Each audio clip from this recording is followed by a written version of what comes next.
دیوبندیت کیا چیز ہے؟ ہم جو کہتے ہیں علماء دیوبند علماء دیوبند، اس کا یہ مطلب صرف نہیں ہے کہ سہارنپور ضلع میں جو ایک قصبہ ہے دیوبند، وہاں کے پڑھانے والوں کو علماء دیوبند کہا جاتا نہیں۔ دارالعلوم دیوبند کا جو اجلاس 7 سالہ ہوا تھا سن 1400 ہجری میں، تو حضرت مولانا علی میاں صاحب ندوی رحمۃ اللہ علیہ نے اس میں دیوبندیت کا تعارف کرایا تھا۔ دیوبندیت کیا چیز ہے؟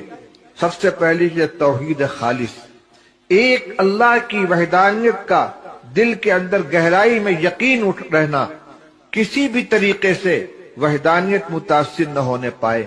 بدعات، خرافات، قبروں کی پوجا، مزارات کا چکر، طواف اور غیر اللہ سے نظریں ماننا، جس کی کوئی گنجائش نہیں ہے۔ ساری طاقت کا مرکز و محور ایک اللہ کو جانا جائے، وحدانیت مکمل طریقے سے قلب کے اندر جاگوزی ہو۔ اتباع سنت، حضرت نبی کریم صلی اللہ تعالی علیہ وسلم کی سنت متوارثہ جو کتابوں میں بھی محفوظ ہے اور علماء حق کے عمل کی شکل میں بھی تسلسل کے ساتھ چلی آ رہی ہے، سنت کے اوپر 100% قائم رہنا۔ دین میں جو نئی نئی چیزیں ایجاد کی جاتی ہیں رسم و رواج کے قبیل سے، بدعات و خرافات کے قبیل سے، ان کی دیوبندیت کے اندر